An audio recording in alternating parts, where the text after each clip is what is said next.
Welcome back. We're going to start Chapter 2. However, we've already had several lectures on its content, just not the same way that it's been presented in Chapter 2. Therefore, Chapter 2 will go a little bit faster than Chapter 1, and we will slow down again in Chapter 3.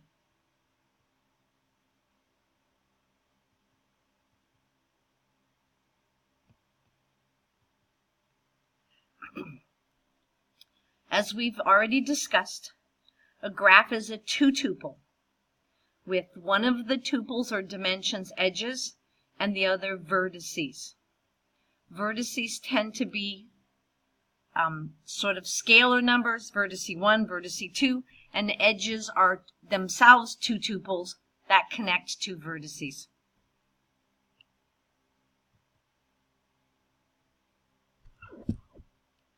We will not do this discussion.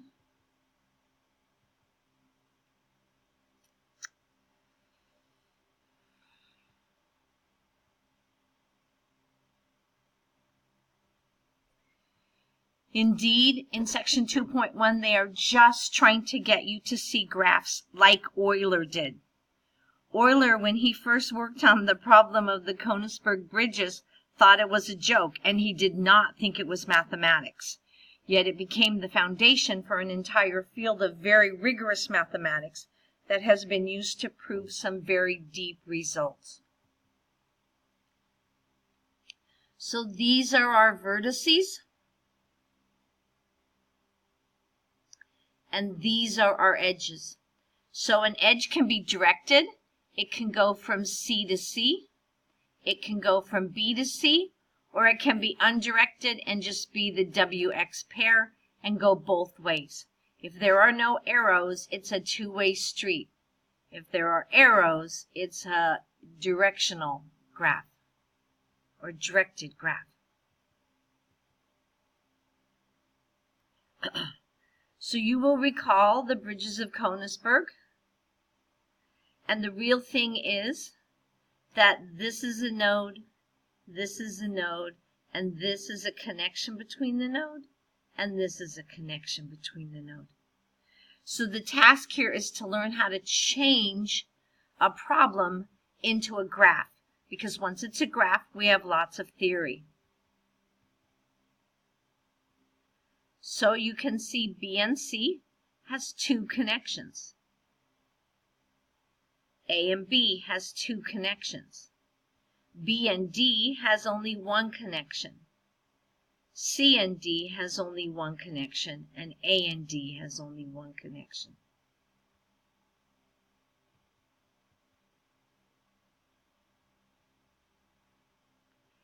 If I have a directed graph, then the in degree is how many are pointing towards me. Here I have 2 coming in. The out degree is 2 also because I have 2 going out. Here, however, I have 4 because I do not distinguish between the in and the out degree in an undirected graph. Loops can be problematic, mostly because in a computer science algorithm, they can lead to infinite loops. So if I can get from one place to the other, see I can get from C to D to A to B to C, this is called a path.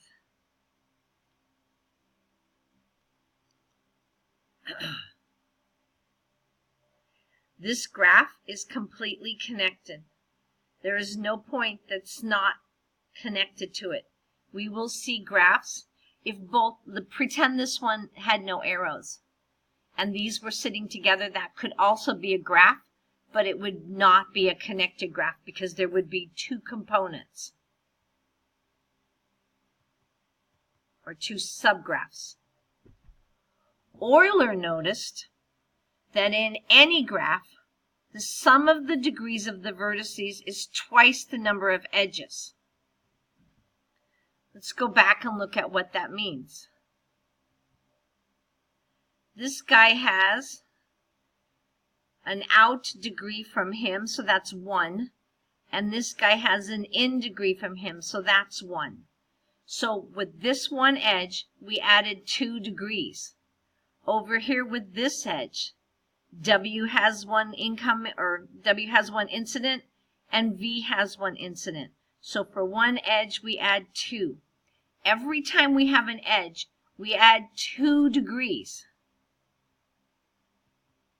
So that's the first thing that Euler noticed. The sum of the degrees is twice the number of edges.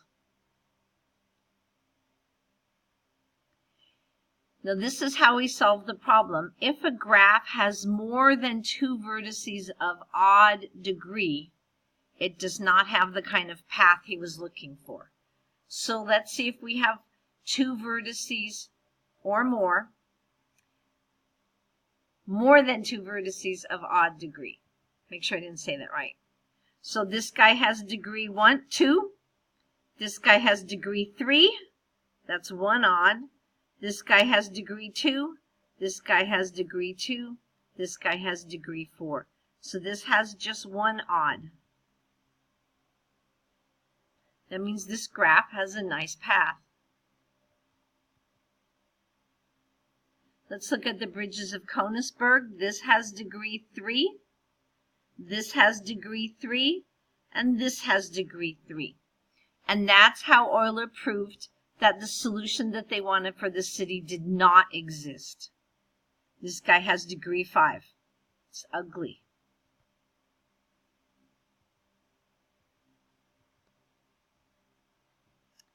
If a connected graph has exactly 2 vertices of odd degree, then there's a path from the 2.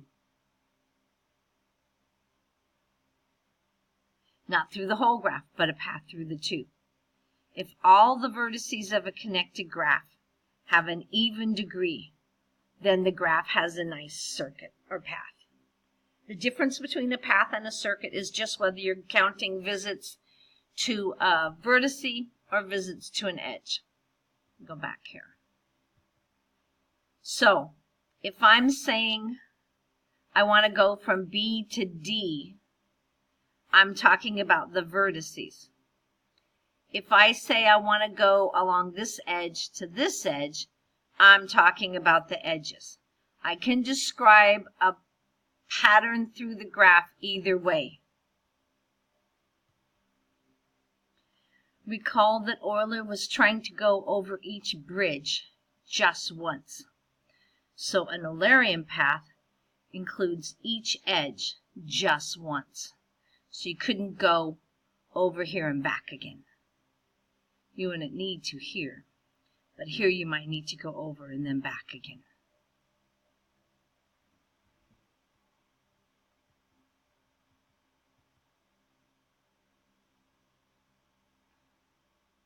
So Eulerian paths count edges because he was interested in the bridges. A Hamiltonian path includes the vertices, and that task is to visit each vertex just once.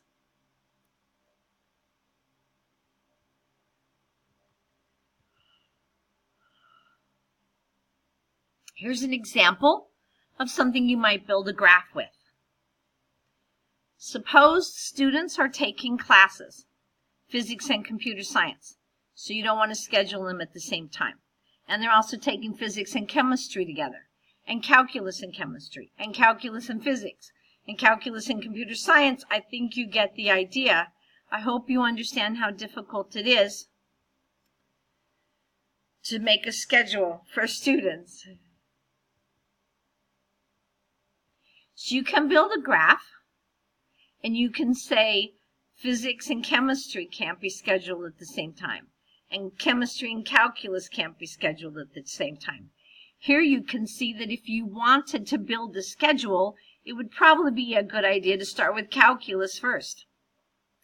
Then you could put chemistry in and computer science. Then you could pick a physics that didn't hit any of those 3. Oh, and let's put biology too. And a discrete math that didn't hit those guys. Psychology, of course, would be much easier. You would have to not coordinate with calculus and only make sure it didn't conflict with chemistry and biology. We sometimes color the vertices. The colors can tell us how many conflicts there will be. So if there's an edge, they can't be colored the same. So physics and chemistry could not be colored the same. So if I colored calculus red, none of these could be red. Then, as I did before, if I colored these 2 or 3 green, that would be okay. But now he cannot be green or red, so I might color him yellow and him yellow. I could also color him yellow. So this would be a 3-color graph. Coloring of graphs have been used to prove some major results in graph theory. So I colored it wrong. Sorry about that. I made him red. So they made these guys blue, those 3 green, and then colored this inside. It doesn't matter whether you color this red or blue. There's no right color to color a graph.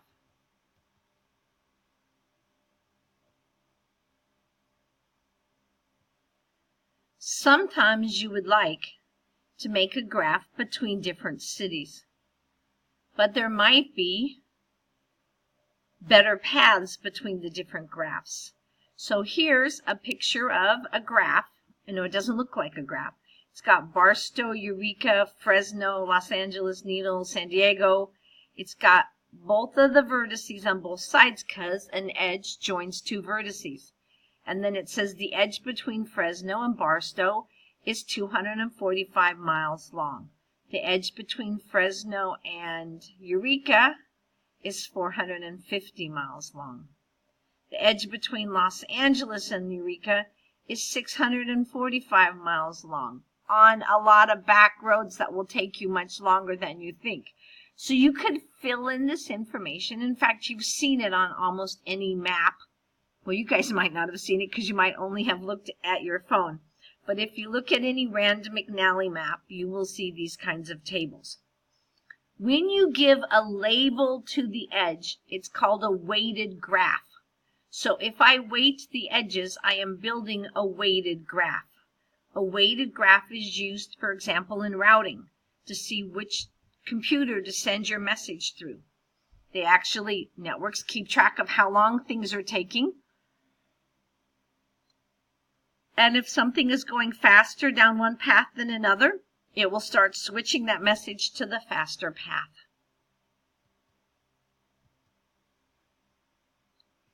So, if you wanted to give from San Diego to Fresno, notice there are many paths. You can go here. You could go all the way up to Eureka and back. You could go to Barstow and then Fresno. This is probably the shortest drive. No, actually this is. But this one is truly boring. You don't ever want to go to Barstow. You could go here. You could go here. You could go here to here to here to here to here. Which is the best path? That's a very difficult problem to solve.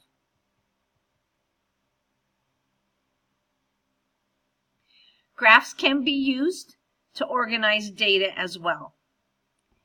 In general, you will change a graph to a tree. A tree is a graph with no cycles. Let me go back up to a graph to show you a cycle.